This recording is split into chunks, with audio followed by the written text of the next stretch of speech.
Good morning, students. Welcome to the class of SYBCom. We are studying Introduction to Management Accounting, Analysis and Interpretation of Financial Statements. Today we are going to learn about the trend analysis. Earlier we have seen two types of analysis.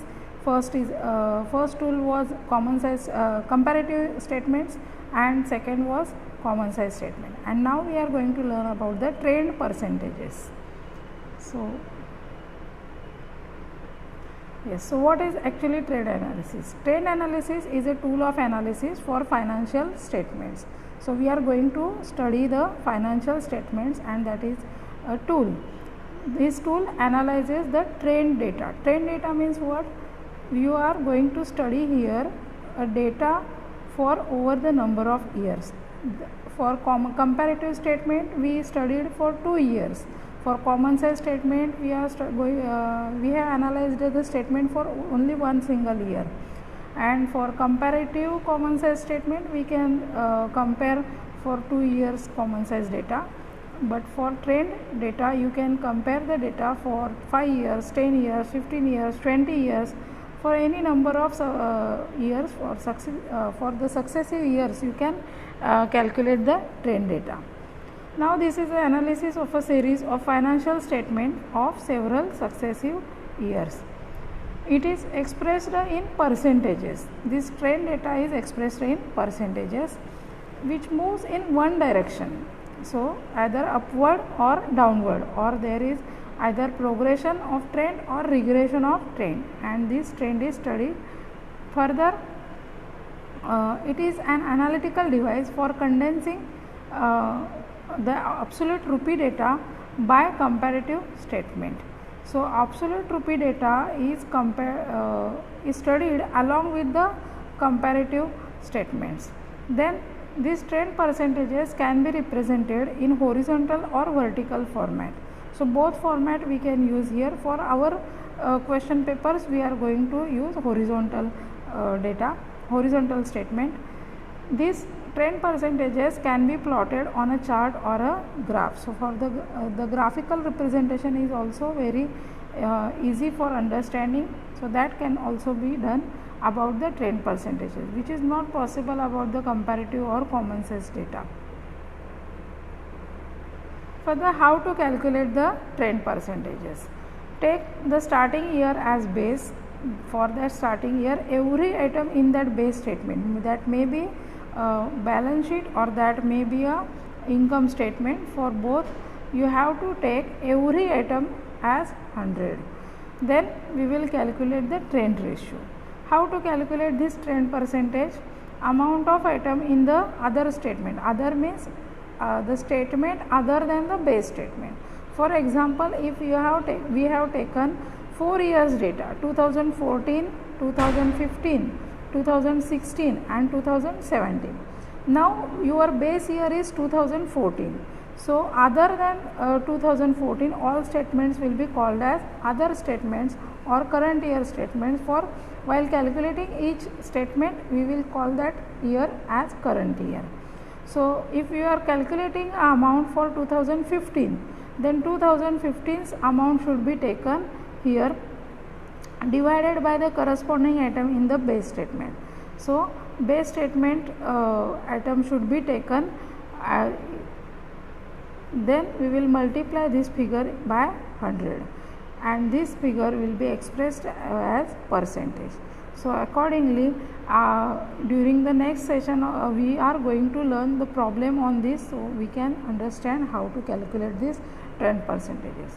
Now how to interpret these trend percentages? Trend percentage less than 100, that means there is the downward trend, and if trend percentage is more than 100 means there is upward trend. These trend percentages may not be calculated for insignificant items which are clubbed together. Some items are insignificant, but only material items you should consider here. Other insignificant items should not be considered for the trend percentages. Then what precautions we have to take while calculating these trend percentages and while interpreting these statements? We should ensure the consistency in accounting principles and accounting policies. So while calculation, we have to maintain the consistency. If we are taking the data from 2010 to 2020, then for whole these 10 years there should be consistency in your accounting principles and policies. For example, if you are using in 2010, 11, 12 you are using the depreciation method, SLM method, and later on you have started using the WDV method, then the results will not be accurate, the results will mislead you. Now base year should be normal year.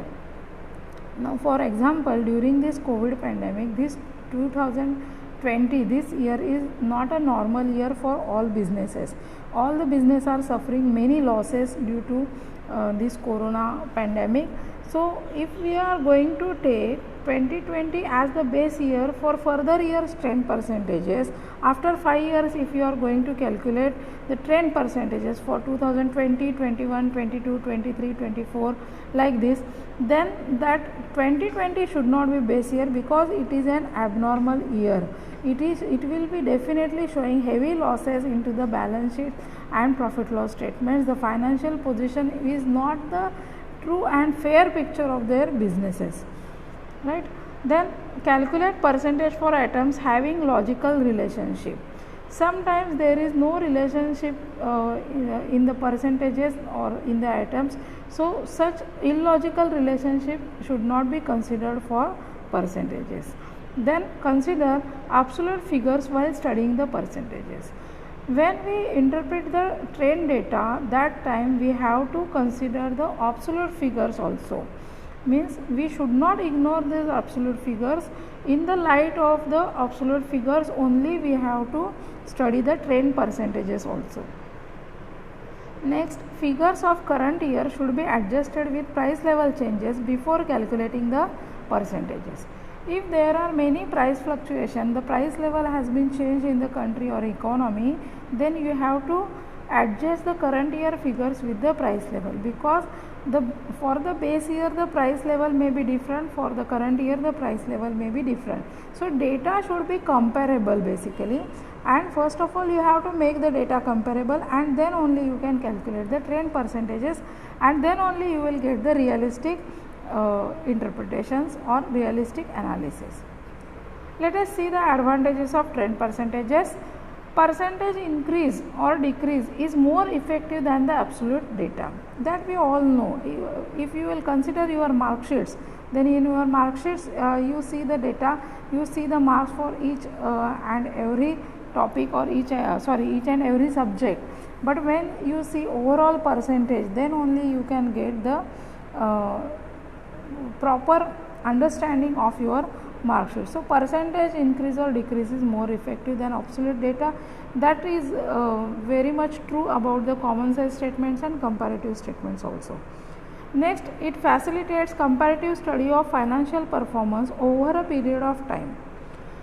In comparative statements or common size statements, there is limitations. You can study for 2 years, but here trend percentages, you can predict the trend, or you can study the trend for 10 years, 5 years, 20 years, as many years as you can do that with the conditions, with subject to conditions that those years should be normal year, base year should be your normal year. Further we will see the limitations of the trend percentages. Only one trend itself isn't analytical or informative. For example, if we are going to calculate the trend percentages for income statement, and we are going to see the sales trend, and if the sales trend is increasing, that is showing upward trend, but if you will see the gross profit trend, your gross profit is showing downward trend, then you cannot bring conclusions from the sale trend itself. You have to consider the gross profit trend also. And if gross profit is declining, that means your COGS must be increasing. So you should consider all the trends of the all items in the statement. Next, baseless interpretation if done without considering absolute data. while interpreting this statement, you should consider the absolute figures also. Only percentage figures considering is not enough, then your interpretation will be baseless. When prices fluctuates, useless comparison. When the prices are fluctuating too much, then this comparison becomes useless. For example, if you are calculating trend percentages for income statement for 10 years and starting from 2010 to 2019 you are comparing, and the prices are fluctuating frequently, then for 2010 your sales is 10 lakh rupees, then for 2011 your sales is rupees 12 lakh rupees, but if prices has been increased, that sale is not contributing to your gross profit or your operating profit. Then if again in 2014 the prices has increased too much and your sales is increased again, then you have to find out the other data also, and then only you should interpret that. So when prices are fluctuating too much, this comparison becomes useless. Next, during inflation, data needs to be adjusted. As per the price level changes, you have to adjust the data, then only you can calculate the analysis and make the interpretations. Next, base year may not be normal or representative or typical. The base year should be normal, it should be representative, it should be typical year, but it may not happen like that every time. If the base year figure is too small, trend is not realistic. Let me give one example. In balance sheet for 2010, you have only fixed assets of rupees 1 lakh rupees, and in the next year you purchased the fixed assets because first year 2010 was your first year of your business, so you did not have as much assets, but in 2011 you purchased the assets of rupees 5 lakh. So there is huge increase from 1 lakh to 5 lakh. So that trend is also not realistic. So here some links of additional videos are given. You should follow these links and you can see those videos. You can solve those problems also. Now during the next session we are going to see the problem on trend analysis statements. Right? Thank you very much. Have a nice day.